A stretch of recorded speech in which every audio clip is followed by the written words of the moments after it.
साडी प्यारी जल परी। डूंगे महासागरां विच बहुत कुछ लुकिया सी जिहदे बारे विच कोई नहीं जानदा सी।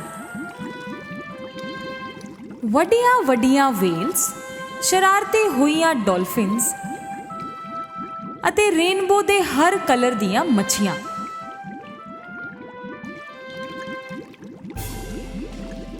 उस तो भी थल्ले जिथे सूरज दियां किरणां भी नहीं पहुंचदियां सी, उत्थे सी डीप सी किंगडम। उत्थों दे लोकी बाकी प्राणियां दे नाल बड़े ही प्रेम नाल रहिंदे सी। उत्थों दे बादशाह अपनी मां अते 6 धीआं नाल रहिंदे सी अते समुंदरां ते राज करदे सी।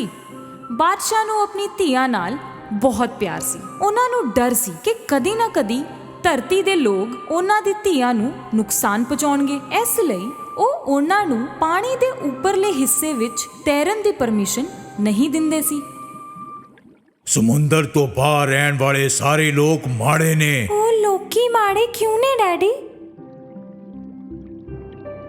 ਕਿਉਂਕਿ ਮਨੁੱਖ ਸਮੁੰਦਰ ਨੂੰ ਗੰਦਾ ਕਰਦੇ ਨੇ ਤੇ ਉਹਦੇ ਵਿੱਚ ਰਹਿਣ ਵਾਲੀ ਪਰੀਆਂ ਨੂੰ ਮਾਰ ਦਿੰਦੇ ਨੇ। ਪਿਆਰੀ ਜਲਪਰੀ ਨੂੰ ਜਾਣਨਾ ਸੀ ਕਿ ਧਰਤੀ ਤੇ ਰਹਿਣ ਵਾਲੇ ਲੋਕੀ ਕਿੱਦਾਂ ਦੇ ਹੁੰਦੇ ਨੇ।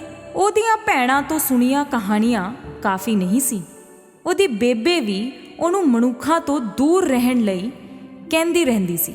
ਉਹ ਸਮੁੰਦਰ ਦੇ ਗੇਟ ਤੋਂ ਬਾਹਰ ਤਾਂ ਹੀ ਜਾ ਸਕਦੀ ਸੀ ਜਦੋਂ ਉਹ ਰਾਜਕੁਮਾਰੀ ਬਣ ਜਾਵੇ ਅਤੇ ਆਪਣੀ ਭੈਣਾਂ ਜਿੰਨੀ ਵੱਡੀ ਹੋ ਜਾਵੇ। ਪਿਆਰੀ ਜਲਪਰੀ ਨੇ ਆਪਣੀ ਭੈਣਾਂ ਨੂੰ ਬਾਹਰ ਜਾਂਦੇ ਹੋਏ ਵੇਖ ਕੇ ਇਹ ਮਿੱਥ ਲਿਆ ਕਿ ਉਹ ਵੀ ਜਾਵੇਗੀ। ਪਰ ਕਿੱਦਾਂ? ਉਹ ਡਾਲਫਿਨ ਦੇ ਨਾਲ ਗਈ ਹਿਮਰਨ ਵੇਲ ਨੂੰ ਮਿਲਣ, ਕਿਉਂਕਿ ਹਿਮਰਨ ਨੂੰ ਗੇਟ ਦੇ ਅੰਦਰ ਬਾਹਰ ਹੋਣ ਦੀ ਪੂਰੀ ਆਜ਼ਾਦੀ ਸੀ। ਉਹਨੇ ਹਿਮਰਨ ਨੂੰ ਆਪਣਾ ਪਲਾਨ ਦੱਸਿਆ। ਭਰਾ, ਬਾਦਸ਼ਾਹ ਨਾਲ ਕੌਣ ਪੰਗਾ ਲਵੇਗਾ? ਪਰ ਹਿਮਰਨ ਮੰਨਣ ਨੂੰ ਤਿਆਰ ਨਹੀਂ ਸੀ। ਪਰ ਫੇਰ ਉਹਨੂੰ ਉਹਦੇ ਹਾਲਾਤ ਤੇ ਤਰਸ ਆ ਗਿਆ ਅਤੇ ਉਹਦੀ ਮਦਦ ਕਰਨ ਲਈ ਤਿਆਰ ਹੋ ਗਿਆ। ਹਿਮਰਨ ਅਤੇ ਡਾਲਫਿਨ ਸੀ ਗੇਟ ਤੇ ਗਏ। ਉਹਨਾਂ ਨੂੰ ਵੇਖ ਕੇ ਗਾਰਡ ਨੇ ਉਹਨਾਂ ਨੂੰ ਜਾਣ ਦਿੱਤਾ ਬਿਨਾਂ ਕਿਸੇ ਸਵਾਲ ਦੇ। ਉੱਥੋਂ ਕਾਫੀ ਦੂਰ ਜਾ ਕੇ ਹਿਮਰਨ ਨੇ ਆਪਣਾ ਵੱਡਾ ਸਾਰਾ ਮੂੰਹ ਖੋਲਿਆ ਅਤੇ ਅੰਦਰੋਂ ਨਿਕਲੀ ਸਾਡੀ ਪਿਆਰੀ ਜਲਪਰੀ ਏਰੀਅਲ।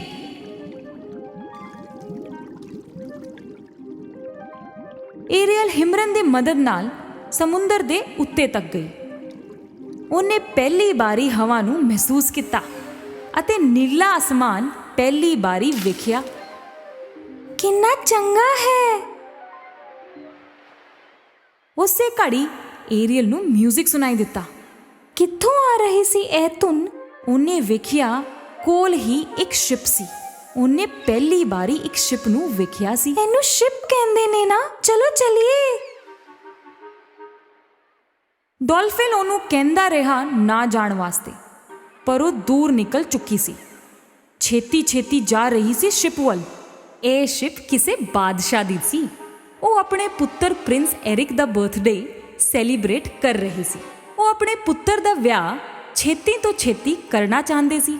ਤਾਂ ਹੀ ਤਾਂ ਸਾਰੀਆਂ ਸਿੰਗਲ ਪ੍ਰਿੰਸੈਸਸ ਨੂੰ ਇਸ ਪਾਰਟੀ ਵਿੱਚ ਸੱਦਿਆ ਗਿਆ ਸੀ। ਇਹ ਤਾਂ ਪ੍ਰਿੰਸ ਹੈ ਤੇ ਮਨੁੱਖ ਵੀ। ਡਾਲਫਿਨ ਨੇ ਫੇਰ ਵਾਰਨਿੰਗ ਦਿੱਤੀ। ਏਰੀਅਲ ਨੇ ਪ੍ਰਿੰਸ ਦੀ ਧੁਨ ਉੱਤੇ ਬੜਾ ਸੋਹਣਾ ਗਾਇਆ।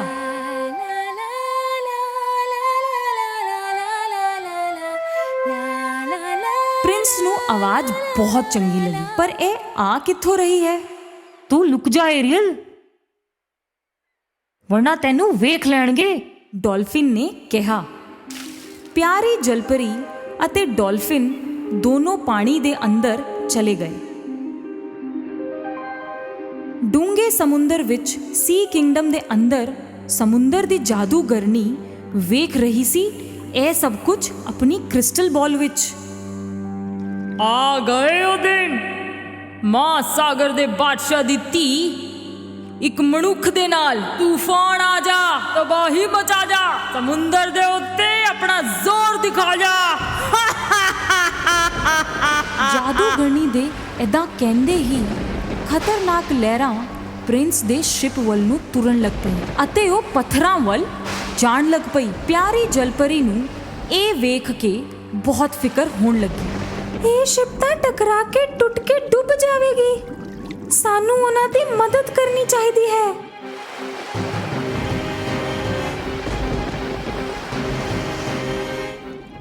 ਪਿਆਰੀ ਜਲਪਰੀ ਨੂੰ ਡੁੱਬਦੇ ਹੋਏ ਸ਼ਿਪ ਦੇ ਕੋਲ ਤੈਰਦਾ ਹੋਇਆ ਪ੍ਰਿੰਸ ਦਾ ਫਲੂਟ ਮਿਲਿਆ ਤੇ ਫੇਰ ਦਿਸਿਆ ਡੁੱਬਦਾ ਹੋਇਆ ਪ੍ਰਿੰਸ।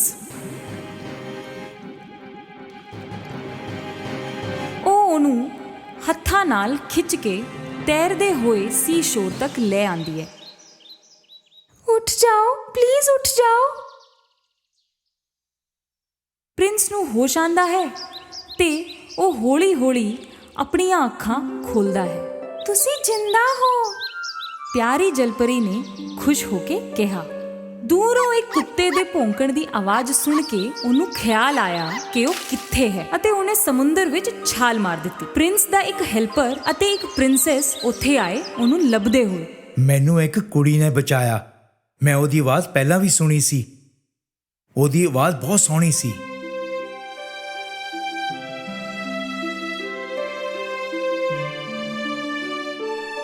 ਪਿਆਰੀ ਜਲਪਰੀ ਵਾਪਸ ਡੀਪ ਸੀ ਕਿੰਗਡਮ ਵਿੱਚ ਆ ਚੁੱਕੀ ਸੀ। ਪ੍ਰਿੰਸ ਦਾ ਫਲੂਟ ਉਹਦੇ ਕੋਲ ਹੀ ਸੀ। ਉਹ ਉਹਨਾਂ ਦੇ ਬਾਰੇ ਹੀ ਸੋਚ ਰਹੀ ਸੀ। ਉਦੋਂ ਹੀ ਬਾਦਸ਼ਾਹ ਉੱਥੇ ਆਂਦੇ ਨੇ ਅਤੇ ਫਲੂਟ ਨੂੰ ਵੇਖਦੇ ਨੇ। ਉਹਨਾਂ ਨੂੰ ਵੇਖਦੇ ਹੀ ਪਤਾ ਲੱਗ ਜਾਂਦਾ ਹੈ ਕਿ ਇਹ ਕਿਸੇ ਮਨੁੱਖ ਦੀ ਹੈ।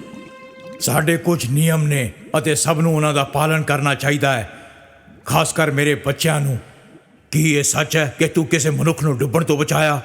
ਮੈਨੂੰ ਬਚਾਣਾ ਪਿਆ, ਨਹੀਂ ਤਾਂ ਪ੍ਰਿੰਸ ਉੱਥੇ ਹੀ ਮਰ ਜਾਂਦਾ। ਏਰੀਅਲ ਨੇ ਮੁੜ ਕੇ ਜਵਾਬ ਦਿੱਤਾ। ਬਸ ਕਰੋ, ਮਨੁੱਖ ਚੰਗੇ ਨਹੀਂ ਹੁੰਦੇ। ਉਹਨਾਂ ਦੀ ਦੁਨੀਆ ਤੇ ਸਾਡੀ ਦੁਨੀਆ ਵਿੱਚ ਕੋਈ ਰਿਸ਼ਤਾ ਨਹੀਂ ਹੋ ਸਕਦਾ। ਗੁੱਸੇ ਨਾਲ ਲਾਲ ਬਾਦਸ਼ਾਹ ਦੇ ਜਾਣ ਪਿੱਛੋਂ ਏਰੀਅਲ ਨੇ ਮਿਥ ਲਿਆ ਕਿ ਹੁਣ ਤਾਂ ਕਰਨਾ ਹੀ ਹੈ। ਏਰੀਅਲ ਸਿੱਧੀ ਗਈ ਸਮੁੰਦਰ ਦੀ ਜਾਦੂਗਰਨੀ ਦੇ ਕੋਲ ਅਤੇ ਉਸ ਤੋਂ ਮਦਦ ਮੰਗੀ। ਮਦਦ ਤਾਂ ਉਹ ਕਰ ਦੇਵੇਗੀ, ਪਰ ਬਦਲੇ ਵਿੱਚ ਉਹਨੂੰ ਆਪਣੀ ਫੀ ਚਾਹੀਦੀ ਹੈ, ਬਹੁਤ ਮਹਿੰਗੀ ਫੀ। ਮੈਂ ਇੱਕ ਦਵਾਈ ਬਣਾਵਾਂਗੀ ਜਿਹੜੀ ਤੈਨੂੰ ਮਨੁੱਖ ਬਣਾ ਦੇਵੇਗੀ। ਤੇਰੇ 2 ਪੈਰ ਵੀ ਨਿਕਲ ਆਣਗੇ। ਬਦਲੇ ਵਿੱਚ ਮੈਨੂੰ ਚਾਹੀਦੀ ਹੈ ਤੇਰੀ ਆਵਾਜ਼। ਮੇਰੀ ਆਵਾਜ਼? ਪਰ ਕਿਉਂ? ਥੱਕ ਹਾਰ ਕੇ ਪਿਆਰੀ ਜਲਪਰੀ ਮੰਨ ਹੀ ਗਈ, ਕਿਉਂਕਿ ਇਹ ਉਹਦੇ ਵਾਸਤੇ ਬਹੁਤ ਜ਼ਰੂਰੀ ਸੀ। ਯਾਦ ਰੱਖੀ, ਤੀਸਰੇ ਦਿਨ ਦੇ ਮੁੱਕਣ ਤੱਕ, ਮਤਲਬ ਚੌਥੇ ਦਿਨ ਦੇ ਸੂਰਜ ਚੜ੍ਹਨ ਤੋਂ ਪਹਿਲਾਂ ਪ੍ਰਿੰਸ ਨੂੰ ਤੇਰੇ ਨਾਲ ਪਿਆਰ ਹੋਣਾ ਚਾਹੀਦਾ ਹੈ, ਵਰਨਾ ਤੂੰ ਫੇਰ ਤੋਂ ਜਲਪਰੀ ਬਣ ਜਾਵੇਂਗੀ ਅਤੇ ਪ੍ਰਿੰਸ ਕਦੀ ਵੀ ਤੇਰਾ ਨਹੀਂ ਹੋਵੇਗਾ।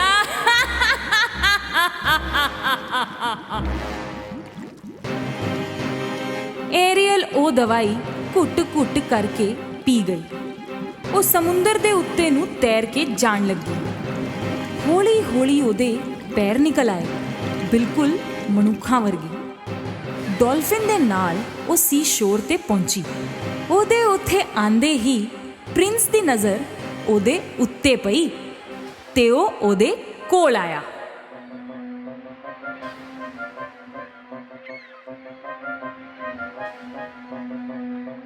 ਤੂੰ, ਅਸੀਂ ਕਿਤੇ ਮਿਲੇ ਹਾਂ ਨਾ?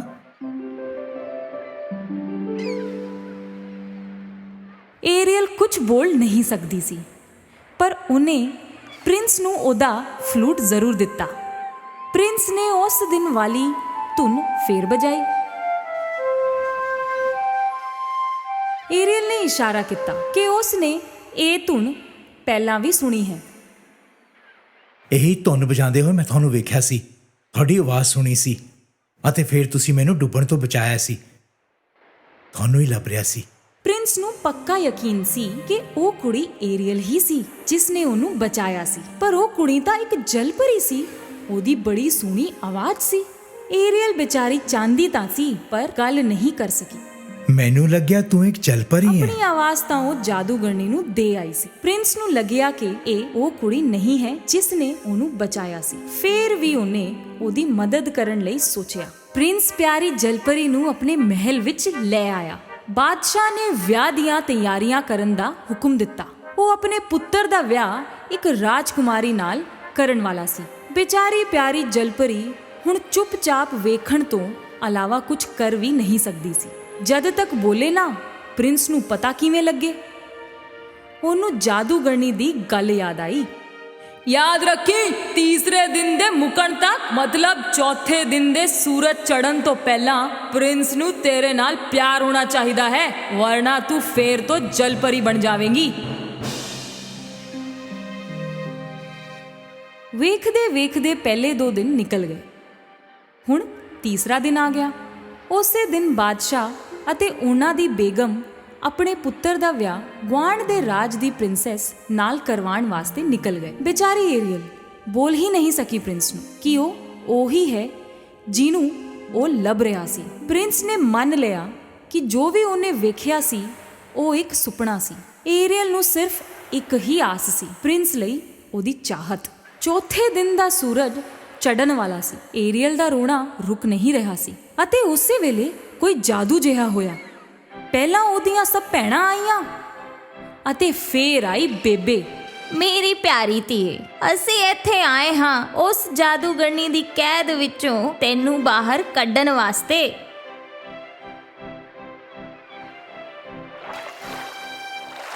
ਅਤੇ ਉਸੇ ਵੇਲੇ ਮਹਾਸਾਗਰ ਦੇ ਬਾਦਸ਼ਾਹ ਪ੍ਰਗਟ ਹੋਏ। ਉਹਨਾਂ ਤੋਂ ਆਪਣੀ ਧੀ ਦਾ ਗਮ ਸਹਿਆ ਨਹੀਂ ਗਿਆ। ਏਰੀਅਲ, ਮੇਰੀ ਪਿਆਰੀ ਧੀਏ, ਤੇਰੀ ਖੁਸ਼ੀ ਤੋਂ ਵੱਧ ਕੇ ਮੇਰੇ ਲਈ ਹੋਰ ਕੁਝ ਵੀ ਨਹੀਂ ਹੈ। ਜਾ ਮੇਰੀ ਧੀਏ।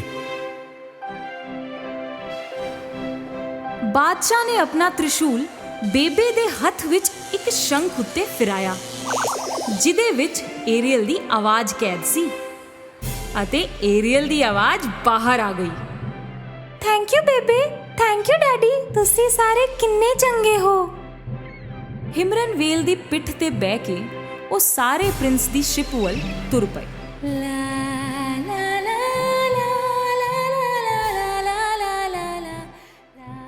ਪ੍ਰਿੰਸ ਤੇ ਪ੍ਰਿੰਸੈਸ ਦਾ ਵਿਆਹ ਹੋਣ ਹੀ ਵਾਲਾ ਸੀ ਕਿ ਪ੍ਰਿੰਸ ਰੁਕ ਗਿਆ ਅਚਾਨਕ। ਉਹਨੂੰ ਜਲਪਰੀ ਦੀ ਮਿੱਠੀ ਆਵਾਜ਼ ਸੁਣਾਈ ਦਿੱਤੀ। ਉਹਨੂੰ ਆਪਣੇ ਵੱਲ ਆਂਦਾ ਵੇਖ ਕੇ ਪ੍ਰਿੰਸ ਨੇ ਬਿਨਾਂ ਰੁਕੇ ਸਮੁੰਦਰ ਵਿੱਚ ਛਾਲ ਮਾਰ ਦਿੱਤੀ।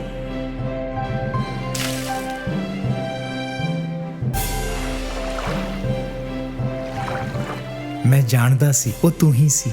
ਆਪਣੇ ਦੋਸਤਾਂ ਅਤੇ ਆਪਣੇ ਪਰਿਵਾਰ ਦੀ ਮਦਦ ਨਾਲ ਏਰੀਅਲ ਨੂੰ ਉਹਦੀ ਆਵਾਜ਼ ਵਾਪਸ ਮਿਲ ਗਈ ਅਤੇ ਪ੍ਰਿੰਸ ਵੀ। ਪਰ ਹੁਣ ਉਹ ਜਲਪਰੀ ਨਹੀਂ ਸੀ, ਉਹ ਆਪਣੀ ਜ਼ਿੰਦਗੀ ਬਿਤਾਉਣ ਵਾਲੀ ਸੀ ਮਨੁੱਖ ਬਣ ਕੇ। ਏਰੀਅਲ ਤੇ ਪ੍ਰਿੰਸ ਦੀ ਦੁਨੀਆ ਬਸੀ, ਦੋਸਤੀ, ਸ਼ਾਂਤੀ ਅਤੇ ਪ੍ਰੇਮ ਦੇ ਸੁਨੇਹੇ ਦੇ ਨਾਲ, ਸਮੁੰਦਰ ਅਤੇ ਧਰਤੀ ਤੇ ਵਿਚਕਾਰ।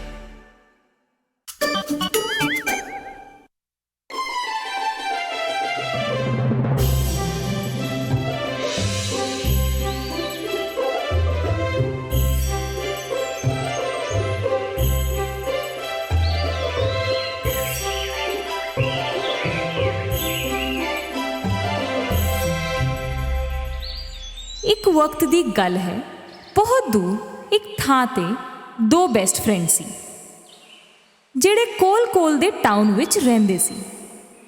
ਉਹਨਾਂ ਦੇ ਨਾਮ ਸੀ ਕੇ ਅਤੇ ਗ੍ਰੇਡਾ। ਕੇ ਅਤੇ ਗ੍ਰੇਡਾ ਨੇ ਇੱਕ ਰੋਜ਼ ਲਾਇਆ ਆਪਣੇ ਵਿਹੜੇ ਵਿੱਚ, ਆਪਣੇ ਪਿਆਰ ਦੀ ਨਿਸ਼ਾਨੀ ਮੰਨ ਕੇ।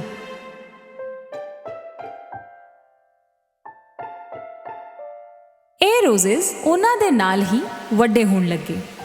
ਸਿਆਲਾਂ ਦਾ ਮੌਸਮ ਸੀ ਅਤੇ ਹਰ ਪਾਸੇ ਬਰਫ਼ ਹੀ ਬਰਫ਼ ਪੈ ਰਹੀ ਸੀ ਅਤੇ ਉਹਦੇ ਨਾਲ ਹੀ ਵਕਤ ਆ ਗਿਆ ਸੀ ਗ੍ਰੇਡਾ ਦੀ ਬੇਬੇ ਤੋਂ ਮਜ਼ੇਦਾਰ ਕਹਾਣੀਆਂ ਸੁਣਨ ਦਾ। ਇਹ ਸਿਆਲ ਤੇ ਬਰਫ਼ ਕਿੱਥੋਂ ਆਉਂਦੇ ਨੇ? ਬਹੁਤ ਦੂਰ ਤੋਂ, ਬੇਬੇ ਨੇ ਜਵਾਬ ਦਿੱਤਾ ਅਤੇ ਸ਼ੁਰੂ ਕੀਤੀ ਆਪਣੀ ਕਹਾਣੀ। ਇੱਕ ਦੇਸ਼ ਸੀ, ਬਰਫ਼ ਹੀ ਬਰਫ਼ ਹਰ ਪਾਸੇ। ਉੱਥੋਂ ਦੀ ਰਾਣੀ ਕੱਲੀ ਰਹਿੰਦੀ ਸੀ। ਆਪਣੀ ਬਰਫ਼ ਦੀ ਕੈਸਲ ਵਿੱਚ, ਜਿਹੜਾ ਉਹਨੇ ਆਪੇ ਹੀ ਬਣਾਇਆ ਸੀ। ਇਹ ਸਨੋ ਕੁਈਨ ਬੜੀ ਸੋਹਣੀ ਸੀ ਅਤੇ ਗੋਰੀ ਵੀ ਬਰਫ਼ ਵਰਗੀ। ਪਰ ਸਨੋ ਕੁਈਨ ਦਿਲ ਦੀ ਮਾੜੀ ਸੀ। ਆਈਸ ਕੈਸਲ ਵਿੱਚ ਕਈ ਸਾਰੇ ਰਾਜ਼ ਲੁਕੋ ਕੇ ਰੱਖੇ ਹੋਏ ਸੀ। ਉਹਦਾ ਆਈਸ ਮਿਰਰ ਵੀ ਇੱਕ ਜਾਦੂ ਦਾ ਮਿਰਰ ਸੀ। ਇਹਦੇ ਵਿੱਚ ਹੀ ਉਹ ਦੁਨੀਆ ਵਿੱਚ ਕਿੱਥੇ ਕੀ ਹੋ ਰਿਹਾ ਹੈ ਸਭ ਵੇਖ ਸਕਦੀ ਸੀ।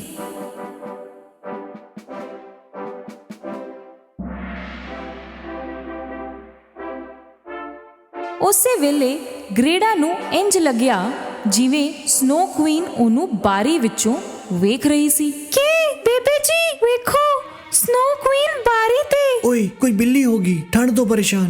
ਬੇਬੇ ਜੀ ਕੀ ਸਨੋ ਕੁਈਨ ਇੱਥੇ ਆ ਸਕਦੀ ਹੈ? ਆਉਣ ਦੋ, ਮੈਂ ਉਸੇ ਵੇਲੇ ਉਹਨੂੰ ਚੁੱਕ ਕੇ ਚਿਮਨੀ 'ਚ ਸੁੱਟ ਦਾਂਗਾ, ਪਿਘਲ ਕੇ ਪਾਣੀ ਹੋ ਜਾਊਗੀ ਵਾਟਰ ਕੁਈਨ। ਆਪਣੇ ਆਈਸੀ ਮਿਰਰ ਵਿੱਚ ਸਨੋ ਕੁਈਨ ਨੇ ਵੇਖਿਆ ਕਿ ਕੀ ਬੋਲ ਰਿਹਾ ਸੀ। ਤਾਂ ਤੂੰ ਮੈਨੂੰ ਚਿਮਨੀ ਵਿੱਚ ਸੁੱਟੇਂਗਾ ਤੇ ਵਾਟਰ ਕੁਈਨ ਬਣਾਵੇਂਗਾ?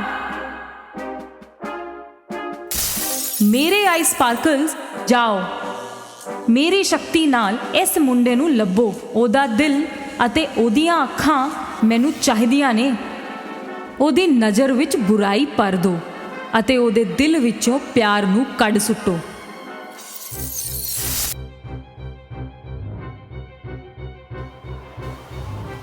ਹੌਲੀ-ਹੌਲੀ ਇੱਕ ਬਰਫੀਲੀ ਹਨੇਰੀ ਗ੍ਰੇਡਾ ਦੇ ਘਰ ਦੇ ਕੋਲ ਤੇਜ਼ ਹੋਣ ਲੱਗੀ। ਆਈ ਸਪਾਰਕਲ ਉਹਦੇ ਵੱਲ ਨੂੰ ਹੀ ਆ ਰਹੇ ਸੀ। ਬਾਹਰ ਕੀ ਹੋ ਰਿਹਾ ਹੈ ਇਹ ਵੇਖਣ ਲਈ ਕੇ ਨੇ ਬਾਰੀ ਖੋਲੀ। ਗ੍ਰੇਡਾ ਉਸੇ ਵੇਲੇ ਜ਼ੋਰ ਨਾਲ ਬੋਲੀ, ਪਰ ਦੇਰ ਹੋ ਚੁੱਕੀ ਸੀ। ਮੇਰੀਆਂ ਅੱਖਾਂ, ਕੁਝ ਪੈ ਗਿਆ ਅੱਖਾਂ 'ਚ ਔਰ ਦਿਲ ਵਿੱਚ। ਕੀ ਹੈ ਇਹ ਸਭ? ਅਤੇ ਉਸੇ ਵੇਲੇ ਆਈ ਸਪਾਰਕਲਸ ਨੇ ਸਨੋ ਕੁਈਨ ਦਾ ਕੰਮ ਕਰ ਦਿੱਤਾ ਸੀ। ਉਹਦੀਆਂ ਅੱਖਾਂ ਅਤੇ ਦਿਲ ਤੇ ਸੱਟ ਲੱਗ ਚੁੱਕੀ ਸੀ ਅਤੇ ਕੇ ਬਦਲ ਚੁੱਕਿਆ ਸੀ। ਗ੍ਰੇਡਾ ਨੇ ਪੁੱਛਿਆ ਉਹਨੂੰ ਕੀ ਹੋਇਆ, ਪਰ ਉਹ ਮੁੜ ਕੇ ਉਹਦੇ ਉੱਤੇ ਚਿল্ਲਾਇਆ, ਕੁਝ ਨਹੀਂ ਹੋਇਆ, ਠੀਕ ਹਾਂ, ਪਰੇਸ਼ਾਨ ਨਾ ਕਰ। ਇਹ ਪਹਿਲੀ ਵਾਰੀ ਸੀ ਕਿ ਗ੍ਰੇਡਾ ਨਾਲ ਇੰਨੀ ਬਦਤਮੀਜ਼ੀ ਨਾਲ ਬੋਲਿਆ। ਗ੍ਰੇਡਾ ਨੂੰ ਸਮਝ ਨਹੀਂ ਆ ਰਿਹਾ ਸੀ ਕਿ ਉਹ ਏਦਾਂ ਦਾ ਕਿਉਂ ਹੋ ਗਿਆ। ਕੇ ਨੇ ਸਵੇਰੇ ਵੀ ਬਦਤਮੀਜ਼ੀ ਕੀਤੀ ਸੀ ਜਦੋਂ ਉਹ ਆਪਣਾ ਸਲੇ ਬਾਹਰ ਕੱਢ ਰਿਹਾ ਸੀ। ਗ੍ਰੇਡਾ ਨੇ ਪੁੱਛਿਆ ਕਿ ਕਿੱਥੇ ਜਾ ਰਹੇ ਹੋ? ਉਹ ਮੁੜ ਕੇ ਉਹਦੇ ਉੱਤੇ ਭੜਕ ਪਿਆ। ਉਹ ਸਲੇ ਉੱਤੇ ਚੜ ਕੇ ਤੁਰ ਗਿਆ। ਗ੍ਰੇਡਾ ਉਹਦੇ ਤੱਕ ਨਹੀਂ ਪੁੱਜ ਸਕੀ। ਅਚਾਨਕ ਉਹਦੇ ਸਾਹਮਣੇ ਸਨੋ ਕੁਈਨ ਆ ਗਈ ਅਤੇ ਕੇ ਉਹਦੇ ਪਿੱਛੇ ਤੁਰ ਪਿਆ। ਗ੍ਰੇਡਾ ਕੁਝ ਵੀ ਨਹੀਂ ਕਰ ਸਕੀ ਤੇ ਕੇ ਗਾਇਬ ਹੋ ਗਿਆ। ਸਨੋ ਕੁਈਨ ਉਹਨੂੰ ਆਪਣੇ ਆਈਸ ਕੈਸਲ ਵਿੱਚ ਲੈ ਕੇ ਜਾ ਰਹੀ ਸੀ। ਗ੍ਰੇਡਾ ਬਾਰੀ ਤੇ ਖੜੀ ਉਹਦੀ ਰਾਹ ਵੇਖਦੀ ਰਹੀ। ਦਿਨ ਮਹੀਨੇ ਲੰਘ ਗਏ ਅਤੇ ਸਿਆਲਾਂ ਦਾ ਮੌਸਮ ਵੀ ਚਲਾ ਗਿਆ, ਪਰ ਕੇ ਨਹੀਂ ਆਇਆ। ਆਪੇ ਹੀ ਕੁਝ ਕਰਨ ਦੀ ਸੋਚ ਕੇ ਗ੍ਰੇਡਾ ਨਿਕਲ ਪਈ ਆਪਣੇ ਦੋਸਤ ਨੂੰ ਲੱਭਣ, ਨਾਲ ਸਿਰਫ ਬੇਬੇ ਦਾ ਦਿੱਤਾ ਹੋਇਆ ਮਿਰਰ ਲੈ ਕੇ।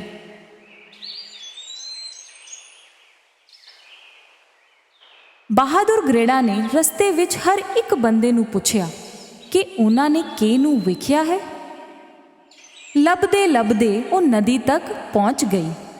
ਆਲੇ ਦੁਆਲੇ ਉਹਨੂੰ ਕੋਈ ਨਹੀਂ ਦਿਸਿਆ ਜਿਹੜਾ ਉਹਨੂੰ ਕੇ ਦੇ ਬਾਰੇ ਵਿੱਚ ਦੱਸ ਸਕੇ। ਉਹਨੇ ਨਦੀ ਤੋਂ ਪੁੱਛਿਆ, ਪਰ ਕੋਈ ਜਵਾਬ ਨਹੀਂ ਮਿਲਿਆ। ਇਹਦੇ ਵਿੱਚ ਸਿੰਕਰੋ ਆਇਆ ਉਹਦੇ ਕੋਲ ਤੇ ਬੋਲਿਆ, ਨਦੀ ਕੋਲ ਜਵਾਬ ਹੈ ਤੁਹਾਡੇ ਵਾਸਤੇ, ਪਰ ਪਹਿਲੇ ਉਹਨੂੰ ਇੱਕ ਗਿਫਟ ਦੇਣਾ ਪਏਗਾ। ਗ੍ਰੇਡਾ ਨੇ ਆਪਣਾ ਫੇਵਰਿਟ ਨੈਕਲੇਸ ਕੱਢ ਕੇ ਨਦੀ ਨੂੰ ਗਿਫਟ ਦੇ ਦਿੱਤਾ। ਉਸੇ ਵੇਲੇ ਇੱਕ ਜਾਦੂ ਜਿਹਾ ਹੋਇਆ ਅਤੇ ਇੱਕ ਬੋਟ ਹਾਜ਼ਰ ਹੋ ਗਈ। ਗ੍ਰੇਡਾ ਨੇ ਸੋਚਿਆ ਕਿ ਨਦੀ ਨੂੰ ਉਹਦਾ ਗਿਫਟ ਚੰਗਾ ਲੱਗਿਆ ਹੈ ਅਤੇ ਬੋਟ ਉਹਨੂੰ ਰਿਟਰਨ ਗਿਫਟ ਦਿੱਤਾ ਹੈ। ਉਹਦੇ ਚੜ੍ਹਦੇ ਹੀ ਬੋਟ ਆਪੇ ਤੁਰ ਪਈ। ਬੋਟ ਜਾ ਕੇ ਕੰਢੇ ਤੇ ਰੁਕੀ। ਉੱਥੇ ਇੱਕ ਸੀਕ੍ਰੇਟ ਗਾਰਡਨ ਸੀ ਜਿਹਦੇ ਵਿੱਚ ਫੁੱਲ ਹੀ ਫੁੱਲ ਸੀ, ਰੰਗ ਬਿਰੰਗੇ। ਇੰਨਾ ਸੋਹਣਾ ਗਾਰਡਨ ਉਹਨੇ ਪਹਿਲਾਂ ਕਦੇ ਨਹੀਂ ਵੇਖਿਆ ਸੀ, ਪਰ ਕੁਝ ਗੜਬੜ ਸੀ। ਇਹਨਾਂ ਫੁੱਲਾਂ ਵਿੱਚ ਵਾਸ਼ਨਾ ਨਹੀਂ ਸੀ।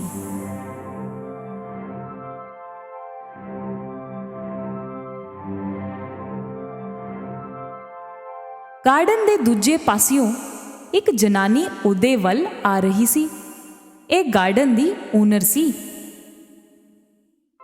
ਕੀ ਹਾਲ ਚਾਲ ਪਿਆਰੀ ਕੁੜੀਏ, ਮੁਸਕਰਾ ਕੇ ਉਹਨੇ ਕਿਹਾ, ਅਤੇ ਉਹਨੂੰ ਅਚਾਨਕ ਮਹਿਸੂਸ ਹੋਇਆ ਕਿ ਉਹਦੇ ਗਾਰਡਨ ਦੇ ਫੁੱਲਾਂ ਵਿੱਚੋਂ ਵਾਸ਼ਨਾ ਫੇਰ ਤੋਂ ਆ ਰਹੀ ਹੈ। ਆਮ ਸੌਰੀ, ਮੈਂ ਤੁਹਾਡੀ ਪਰਮਿਸ਼ਨ ਲਿੱਤੇ ਬਿਨਾ ਆ ਗਈ। ਕੋਈ ਗੱਲ ਨਹੀਂ ਧੀਏ, ਚੰਗਾ ਹੋਇਆ ਤੂੰ ਇੱਥੇ ਆਈ। ਕਈ ਸਾਲਾਂ ਤੋਂ ਕੋਈ ਆਇਆ ਹੀ ਨਹੀਂ ਮੇਰੇ ਗਾਰਡਨ ਵਿੱਚ। ਤੂੰ ਕੱਲੀ ਇੱਥੇ ਕੀ ਕਰ ਰਹੀ ਹੈ?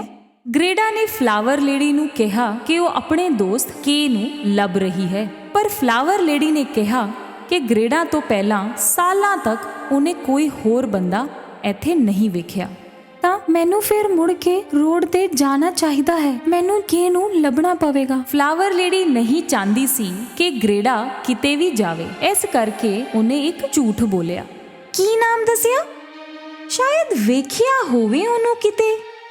ਗ੍ਰੇਡਾ ਨੇ ਫਲਾਵਰ ਲੇਡੀ ਨੂੰ ਸਭ ਕੁਝ ਦੱਸਿਆ, ਅਤੇ ਜਦੋਂ ਫਲਾਵਰ ਲੇਡੀ ਨੇ ਸਨੋ ਕੁਈਨ ਦਾ ਨਾਮ ਸੁਣਿਆ ਉਹ ਭੜਕ ਗਈ।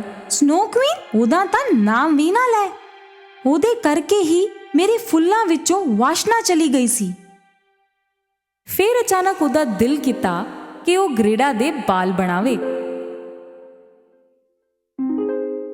ਗ੍ਰੇਡਾ ਨੂੰ ਸਮਝ ਨਹੀਂ ਆਇਆ ਕਿ ਕਿਉਂ, ਪਰ ਉਹਨੇ ਜਿੱਦ ਕੀਤੀ। ਗ੍ਰੇਡਾ ਨੂੰ ਇਹ ਨਹੀਂ ਪਤਾ ਸੀ ਕਿ ਉਹ ਇੱਕ ਜਾਦੂਈ ਕੰਘੀ ਸੀ। ਇਸ ਕੰਘੀ ਦੇ ਜਾਦੂ ਨਾਲ ਗ੍ਰੇਡਾ ਸਭ ਕੁਝ ਭੁੱਲ ਗਈ। ਹੁਣ ਸਿਰਫ ਖੁਸ਼ੀਆਂ ਯਾਦ ਸੀ। ਫਲਾਵਰ ਲੇਡੀ ਮਾੜੀ ਨਹੀਂ ਸੀ। ਉਹਨੇ ਇਹ ਸਭ ਚੰਗੀ ਨੀਅਤ ਨਾਲ ਕੀਤਾ ਸੀ। ਜਦੋਂ ਉਹ ਆਪਣੀ ਨੀਂਦ ਵਿੱਚੋਂ ਜਾਗੀ, ਗ੍ਰੇਡਾ ਨੂੰ ਕੁਝ ਯਾਦ ਨਹੀਂ ਰਿਹਾ। ਉਹ ਇੱਥੇ ਕਿੱਦਾਂ ਆਈ, ਕਿਉਂ ਆਈ, ਕੁਝ ਵੀ ਨਹੀਂ। ਫਿਰ ਉਹਨੂੰ 2 ਰੋਜ਼ਸ ਦਿਸੇ ਫਲਾਵਰ ਲੇਡੀ ਦੇ ਹੈਟ ਵਿੱਚ, ਅਤੇ ਕੁਝ ਯਾਦ ਆਉਣ ਲੱਗਾ। ਪਿਆਰ ਦੇ ਅੱਗੇ ਕਿਹੜਾ ਜਾਦੂ ਚੱਲਿਆ ਹੈ। ਉਹਨੂੰ ਨਹੀਂ ਪਤਾ ਸੀ ਉਹ ਕਿੰਨੀ ਦੇਰ ਇੱਥੇ ਸੁੱਤੀ ਰਹੀ, ਪਰ ਉਹਦੀਆਂ ਪਿਆਰੀਆਂ ਯਾਦਾਂ ਮੁੜ ਆਈਆਂ। ਉਹ ਫਿਰ ਨਦੀ ਕੋਲ ਗਈ, ਅਤੇ ਬੋਟ ਤਾਂ ਉੱਥੇ ਹੀ ਸੀ, ਪਰ ਜਾਣਾ ਕਿੱਥੇ ਹੈ ਇਹ ਪਤਾ ਨਹੀਂ ਸੀ। ਉਸੇ ਵੇਲੇ ਇੱਕ ਕਰੋ ਉਹਦੇ ਕੋਲ ਆਇਆ। ਲੱਗਦਾ ਸੀ ਜਿਵੇਂ ਉਹ ਕੁਝ ਦੱਸਣ ਦੀ ਕੋਸ਼ਿਸ਼ ਕਰ ਰਿਹਾ ਹੋਵੇ, ਅਤੇ ਗ੍ਰੇਡਾ ਉਹਦੇ ਪਿੱਛੇ ਪਿੱਛੇ ਤੁਰ ਪਈ, ਅਤੇ ਉਹ ਪਹੁੰਚੇ ਆਈਸ ਸੀ ਵਿੱਚ। ਉੱਥੇ ਹੀ ਇੱਕ ਪਾਇਰੇਟ ਸ਼ਿਪ ਤੇ ਜਾ ਕੇ ਉਹ ਕਰੋ ਬੈਠ ਗਿਆ। ਗ੍ਰੇਡਾ ਹੌਲੀ ਜਿਹੇ ਉਸ ਸ਼ਿਪ ਕੋਲ ਪਹੁੰਚੀ। ਤਾਂ ਇਹ ਸ਼ਿਪ ਮੈਨੂੰ ਲੈ ਕੇ ਜਾਵੇਗਾ ਕੁਈਨ ਦੀ ਕੈਸਲ? ਅਚਾਨਕ ਕੁਝ ਪਾਇਰੇਟ ਉੱਥੇ ਆ ਗਏ, ਅਤੇ ਉਹਨਾਂ ਵਿੱਚੋਂ ਇੱਕ ਪਾਇਰੇਟ ਕੁੜੀ ਨੇ ਗ੍ਰੇਡਾ ਨਾਲ ਗੱਲ ਕੀਤੀ। ਤੂੰ ਉੱਥੇ ਜਾਵੇਗੀ ਜਿੱਥੇ ਅਸੀਂ ਜਾਵਾਂਗੇ, ਅਤੇ ਅਸੀਂ ਕਿਤੇ ਵੀ ਨਹੀਂ ਜਾ ਰਹੇ। ਉਸੇ ਵੇਲੇ ਸਨੋ ਕੁਈਨ ਕੋਸ਼ਿਸ਼ ਕਰ ਰਹੀ ਸੀ ਕਿ ਆਪਣਾ ਪਾਸਟ ਭੁੱਲ ਜਾਵੇ। ਕਾਫੀ ਕੁਝ ਤਾਂ ਉਹ ਭੁੱਲ ਗਿਆ ਸੀ, ਪਰ ਗ੍ਰੇਡਾ ਉਹਨੂੰ ਨਹੀਂ ਭੁੱਲ ਰਹੀ ਸੀ। ਬਹੁਤ ਜਲਦੀ ਤੇਰਾ ਦਿਲ ਵੀ ਠੰਡਾ ਕਰ ਦਵਾਂਗੀ, ਫਿਰ ਕੁਝ ਵੀ ਨਹੀਂ ਯਾਦ ਰਹੇਗਾ ਤੈਨੂੰ। ਪਾਇਰੇਟ ਗਰਲ ਨੂੰ ਜਦੋਂ ਪਤਾ ਲੱਗਿਆ ਗ੍ਰੇਡਾ ਤੇ ਕੇ ਦੀ ਕਹਾਣੀ ਦਾ, ਉਹਨੇ ਕਿਹਾ ਕਿ ਉਹਨੂੰ ਭੁੱਲ ਜਾ, ਕਿਉਂਕਿ ਉਹਦਾ ਨਿਕਲਣਾ ਇੰਪੋਸੀਬਲ ਹੈ।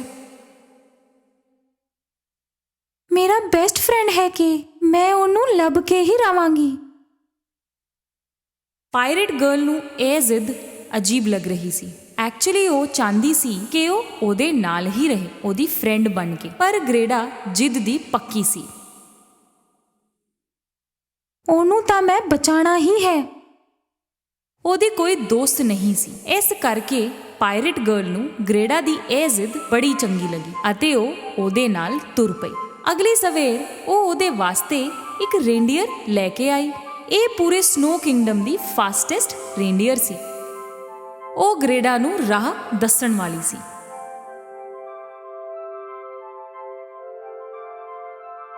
ਪ੍ਰੋਮਿਸ ਕਰੋ ਕਿ ਤੁਸੀਂ ਸਨੋ ਕੁਈਨ ਨੂੰ ਫੜੋਗੇ ਅਤੇ ਮੇਰੇ ਸ਼ਿਪ ਨੂੰ ਵੀ ਬਚਾਵੋਗੇ। ਪ੍ਰੋਮਿਸ, ਮੈਂ ਮੁੜ ਕੇ ਜ਼ਰੂਰ ਆਵਾਂਗੀ।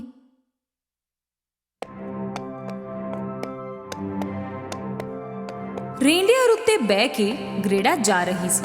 ਉਹਨੂੰ ਪਹਿਲਾਂ ਇਹ ਜਾਣਨਾ ਸੀ ਕਿ ਸਨੋ ਕੁਈਨ ਨੂੰ ਕਿਵੇਂ ਹਰਾਣਾ ਹੈ ਅਤੇ ਰੇਂਡੀਅਰ ਉਹਨੂੰ ਇਹ ਸੀਕ੍ਰੇਟ ਦੱਸਣ ਵਾਲੀ ਸੀ। ਕਾਫੀ ਦੇਰ ਤੁਰ ਕੇ ਉਹ ਨਾਰਥ ਪੋਲ ਪਹੁੰਚੇ। ਉਹਨੂੰ ਇੱਕ 올ਡ ਮੈਨ ਮਿਲਿਆ। ਤੇ ਤੁਸੀਂ ਉਹ ਮਿਰਰ ਤੋੜ ਦਿੱਤਾ ਹੈ ਨਾ? ਗ੍ਰੇਡਾ ਨੂੰ ਸਮਝ ਨਹੀਂ ਆਇਆ ਕਿ 올ਡ ਮੈਨ ਨੂੰ ਮਿਰਰ ਦੇ ਬਾਰੇ ਵਿੱਚ ਕਿਵੇਂ ਪਤਾ ਸੀ, ਪਰ ਉਹਨੂੰ ਇਹ ਪਤਾ ਸੀ ਕਿ ਉਹ ਸਹੀ ਥਾਂ ਆਈ ਹੈ ਤੇ ਉਹਨੇ ਉਹਨਾਂ ਨੂੰ ਉਹ ਮਿਰਰ ਦਿਖਾਇਆ। ਤੇ ਮੈਂ ਸਨੋ ਕੁਈਨ ਨੂੰ ਇਹਦੇ ਨਾਲ ਹੀ ਹਰਾ ਦੇਵਾਂਗੀ। ਇਹ ਤਾਂ ਮੈਜਿਕ ਮਿਰਰ ਹੈ। ਇਹਦੇ 'ਚ ਸੱਚ ਦਿਖਦਾ ਹੈ, ਸਿਰਫ ਸੱਚ। ਅਗਰ ਸੱਚ ਕਿੱਥੇ ਲੁਕਿਆ ਹੋਵੇ ਤਾਂ ਵੀ ਦਿਖਦਾ ਹੈ। ਪਿਆਰ ਨਾਲੋਂ ਜ਼ਿਆਦਾ ਸਟਰੋਂਗ ਤਾਂ ਕੁਝ ਵੀ ਨਹੀਂ ਹੁੰਦਾ। ਇਸ ਕਰਕੇ ਅਸਲੀ ਤਾਕਤ ਤਾਂ ਸਾਡੇ ਵਿੱਚ ਹੈਗੀ ਹੀ ਹੈ, ਪਿਆਰ ਦੀ ਤਾਕਤ। ਗ੍ਰੇਡਾ ਨੂੰ ਪਤਾ ਲੱਗਿਆ ਕਿ ਸਨੋ ਕੁਈਨ ਕੌਣ ਸੀ। ਇਹਨਾਂ ਦੀ ਬਦੌਲਤ ਅਗਰ ਉਹ ਸੱਚ ਦਿਖਾ ਦੇਵੇ ਤਾਂ ਉਹ ਉਹਨੂੰ ਹਰਾ ਵੀ ਸਕਦੀ ਹੈ, ਕਿਉਂਕਿ ਸਨੋ ਕੁਈਨ ਵੀ ਪਹਿਲਾਂ ਇੱਕ ਚੰਗੀ ਕੁੜੀ ਸੀ, ਪਿਆਰ ਨਾਲ ਭਰੀ ਹੋਈ। ਜਿੱਥੇ ਵੀ ਉਹ ਛੂ ਲੈਂਦੀ ਸੀ ਫੁੱਲ ਖਿੜ ਜਾਂਦੇ ਸੀ ਅਤੇ ਉਹਦੀ ਸਮਾਈਲ ਵਿੱਚ ਸੂਰਜ ਵਰਗੀ ਚਮਕ ਸੀ। ਉਹ ਇੱਕ ਬਹੁਤ ਖੁਸ਼ ਕੁੜੀ ਸੀ। ਉਹਦਾ ਨਾਮ ਸੀ ਲਾਈਲਾ। ਪਰ ਸਭ ਨੂੰ ਲੱਗਦਾ ਸੀ ਕਿ ਉਹ ਇੱਕ ਜਾਦੂਗਰਨੀ ਹੈ ਅਤੇ ਇਸ ਕਰਕੇ ਕੋਈ ਉਹਦੇ ਨਾਲ ਨਾ ਖੇਡਦਾ ਸੀ ਨਾ ਗੱਲ ਕਰਦਾ ਸੀ। ਇਕੱਲੇਪਨ ਨੇ ਉਹਦੀ ਖੁਸ਼ੀ ਖੋਹ ਲਈ। ਉਹਨੇ ਆਪਣੇ ਆਲੇ ਦੁਆਲੇ ਸਾਰੇ ਲੋਕਾਂ ਨਾਲ ਨਫ਼ਰਤ ਹੋਣ ਲੱਗ ਪਈ ਅਤੇ ਇੱਕ ਦਿਨ ਉਹਨੇ ਇੱਕ ਵਿਸ਼ ਕੀਤੀ, ਜਿਹੜਾ ਵੀ ਮੈਨੂੰ ਤੰਗ ਕਰੇਗਾ ਉਹ ਆਈਸ ਬਣ ਜਾਵੇਗਾ। ਅਤੇ ਫਿਰ ਉਹਨੇ ਆਪਣਾ ਸਨੋ ਕੈਸਲ ਬਣਾਇਆ, ਸਭ ਤੋਂ ਦੂਰ, ਇਕੱਲੇ, ਖੁਸ਼ੀਆਂ ਤੋਂ ਵੀ ਦੂਰ। ਗ੍ਰੇਡਾ ਸਨੋ ਕੈਸਲ ਵਿੱਚ ਪਹੁੰਚੀ ਅਤੇ ਉਹਨੇ ਉੱਥੇ ਕੇ ਨੂੰ ਵੇਖਿਆ, ਆਈਸ ਦੀਆਂ ਮੂਰਤੀਆਂ ਬਣਾਉਂਦੇ ਹੋਏ। ਆਖਿਰ ਮੈਨੂੰ ਤੂੰ ਮਿਲ ਗਿਆ ਕੇ। ਤੂੰ ਭੁੱਲ ਗਿਆ ਮੈਨੂੰ? ਮੈਂ ਗ੍ਰੇਡਾ। ਕੇ ਨੇ ਗ੍ਰੇਡਾ ਵੱਲ ਵੇਖਿਆ ਪਰ ਪਛਾਣਿਆ ਨਹੀਂ। ਇੱਥੇ ਮੌਜੂਦ ਹਰ ਚੀਜ਼ ਦੀ ਤਰ੍ਹਾਂ ਇਹਦਾ ਦਿਲ ਵੀ ਬਰਫ਼ ਦਾ ਬਣ ਚੁੱਕਿਆ ਹੈ। ਗ੍ਰੇਡਾ ਨੇ ਉਹਦੀ ਗੱਲ ਨੂੰ ਅਣਸੁਣਾ ਕਰ ਦਿੱਤਾ। ਛੱਡ ਇਹਨੂੰ, ਇਹ ਹੁਣ ਮੇਰਾ ਹੈ। ਮੈਂ ਤੈਨੂੰ ਵੀ ਬਰਫ਼ ਦਾ ਬਣਾ ਦੇਵਾਂਗੀ। ਨਹੀਂ ਕਰੇਂਗੀ ਤੂੰ ਏਦਾਂ ਕਿ ਆਈ ਲਵ ਯੂ। ਉਹਨੂੰ ਯਾਦ ਆਇਆ। ਗ੍ਰੇਡਾ, ਹਾਂ ਮੈਨੂੰ ਯਾਦ ਆਇਆ। ਗੁੱਸੇ ਵਿੱਚ ਸਨੋ ਕੁਈਨ ਨੇ ਆਪਣਾ ਵੌਂਡ ਘੁਮਾਇਆ ਜ਼ੋਰ ਨਾਲ ਅਤੇ ਉਸ ਵਿੱਚੋਂ ਨਿਕਲੀ ਖਤਰਨਾਕ ਕਰਸ ਆਫ ਆਈਸ। ਉਸੇ ਵੇਲੇ ਗ੍ਰੇਡਾ ਨੇ ਆਪਣਾ ਮਿਰਰ ਕੱਢਿਆ ਅਤੇ ਉਹ ਕਰਸ ਉਹਦੇ ਨਾਲ ਟਕਰਾ ਕੇ ਗਾਇਬ ਹੋ ਗਿਆ। ਸਨੋ ਕੁਈਨ ਨੇ ਗ੍ਰੇਡਾ ਦੇ ਮਿਰਰ ਵਿੱਚ ਵੇਖਿਆ ਅਤੇ ਉਹਨੂੰ ਕੁਝ ਅਜੀਬ ਲੱਗਿਆ, ਕਿਉਂਕਿ ਉਹਨੂੰ ਉਹਦੇ ਵਿੱਚ ਦਿਸਿਆ ਲਾਈਲਾ ਦਾ ਚਿਹਰਾ। ਅਚਾਨਕ ਸਨੋ ਕੁਈਨ ਆਪਣੇ ਪਿਆਰੇ ਜਿਹੇ ਰੂਪ ਵਿੱਚ ਬਦਲ ਗਈ। ਉਹ ਲਾਈਲਾ ਬਣ ਗਈ। Thank you very much. ਹੁਣ ਮੈਂ ਜਾਣਦੀ ਹਾਂ ਕਿ ਮੈਂ ਕੌਣ ਹਾਂ। ਮੈਂ ਫੇਰ ਤੋਂ ਆਜ਼ਾਦ ਹੋ ਗਈ ਹਾਂ। Bye bye. ਕੇ ਤੇ ਗ੍ਰੇਡਾ ਇੱਕ ਦੂਜੇ ਨੂੰ ਵੇਖ ਕੇ ਮੁਸਕਰਾਏ। ਹੁਣ ਤੋਂ ਉਹ ਹਮੇਸ਼ਾ ਨਾਲ-ਨਾਲ ਰਹਿਣਗੇ, ਨਾਲ-ਨਾਲ ਵੱਡੇ ਹੋਣਗੇ। ਉਹਨਾਂ ਦੋਨੋਂ ਰੋਜ਼ਿਸ ਦੀ ਤਰ੍ਹਾਂ ਜਿਹੜੇ ਉਹਨਾਂ ਦੇ ਵਿਹੜੇ ਵਿੱਚ ਸੀ।